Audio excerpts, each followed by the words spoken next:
चूड़ी पहने हुए हैं लोग, बॉर्डर एरिया के लोग इनके। पाकिस्तान अपने वजूद से पहले दिन से दो टुकड़ा हो गया था, हिंदुस्तान भी दो टुकड़ा हो जाता भारत। मैं अपने पूर्वजों पर फख्र करता हूं कि मेरे पूर्वजों ने भारत प्रेम का सबूत दिया। वो करवट बदलते तो बांग्लादेश का हिस्सा हो जाते। भारत को अखंड रखने में मेरे बाप दादा ने रोल अदा किया है। मर के वो इसी मिट्टी में है, हम भी मर के कहीं जाने वाले नहीं है। कौन कहाँ रहेंगे वो तो ईश्वर जाने, लेकिन हमारा और हम पर उंगली उठाएंगे। पीने वाले के चेहरे बिहार में आपको झूमते हुए लोग नजर नहीं आते हैं, बीमार मुर्गों की तरह गर्दन हिलाते हुए लोग नजर नहीं आते हैं आपको।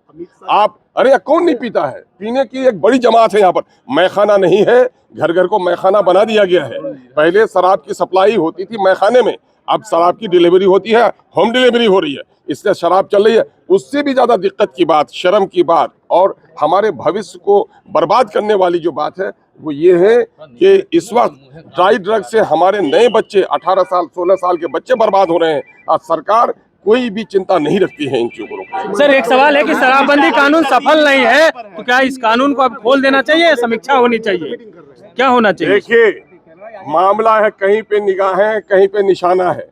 बंगाल का इलेक्शन है, चिंतन मंथन करना है, सरकारी राशि में दौरा करना है, जाके वहां देख लीजिए। वहाँ चिंतन मंथन कम है, बंगाल के इलेक्शन पर पूरी राजनीतिक मीटिंग हो रही है। बहरहाल वो गृह मंत्री हैं, इंटरनल सिक्योरिटी उसकी जिम्मेदारी है, आंतरिक सुरक्षा की समीक्षा करना उसका दायित्व है। वो आए हैं तो क्या दिक्कत है? मैं तो कह रहा हूँ कि बहुत अच्छा है आप आए हैं। आप किस क्षेत्र में आए हैं अमित शाह जी? मैं समझता हूँ पूरे भारत का नहीं पूरे दुनिया का दौरा किया होगा, लेकिन भारतवर्ष के दरमियान में जो सौहार्द हमारे किशनगंज में है, जो हमारे सीमांचल में है, जो हिंदू मुस्लिम भाईचारगी है और जो देश प्रेम है और जो देशभक्ति है, मेरे देशभक्ति की कोई सर्टिफिकेट पूछेगा? पाकिस्तान अपने वजूद से पहले दिन से दो टुकड़ा हो गया था, हिंदुस्तान भी दो टुकड़ा हो जाता भारत।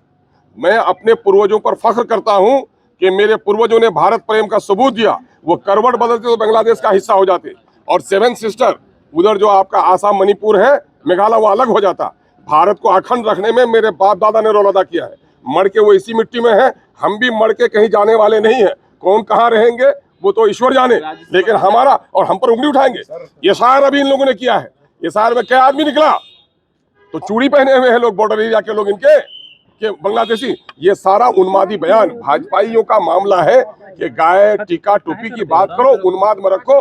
नौजवान बेरोजगार हो रहे हैं, रुपए की कीमत गिर रही है, शर्म से डूब मरनी चाहिए सरकार को। इन्हीं तमाम तर चीजों को, नाकामी को छुपाने के लिए राज्यसभा को लेकर के जो बातें हो रही है, समाज के कमजोर लोगों के आप लोग हैं। मैंने शुरू दिन में सबसे पहले मैंने प्रस्ताव रखा है कि हमारी पार्टी का कोई आदमी वहाँ उच्च सदन में नहीं है, राज्यसभा में नहीं है। मैं सेकुलर विचारधारा के साथियों से कहूंगा कि अब की बार हमारा समर्थन कीजिए, क्योंकि राज्यसभा में बैरिस्टर असदुद्दीन अवैसी साहब की तरह कम्युनल फोर्सेस के खिलाफ कोई बोलने के लिए तैयार नहीं है। एमआईएम यह काम करेगी, दलितों की, शोषितों की, पीड़ितों की, वंचितों की और अकलियतों की आवाज है, इसलिए हमको अवसर दीजिए। सबसे पहले हमने दामन फैलाया और हम ही को कहते हैं कि आप किधर जाइएगा।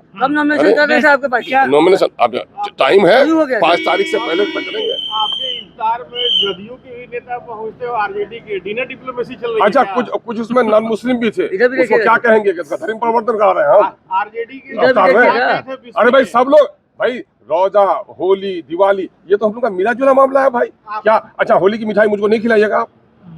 कैसी बात करते हैं साहब आप लोग सिर्फ कीड़ा निकालते हैं, आप लोग सिर्फ कीड़ा निकालते हैं। अरे वो भाईचारे का, मेरे यहाँ हर दिन अफ्तार में कुछ न कुछ मेहमानों को बुलाते हैं। कल कुछ ज्यादा मेहमान थे, आज भी चलिए, आज भी हमारे मेहमान होंगे।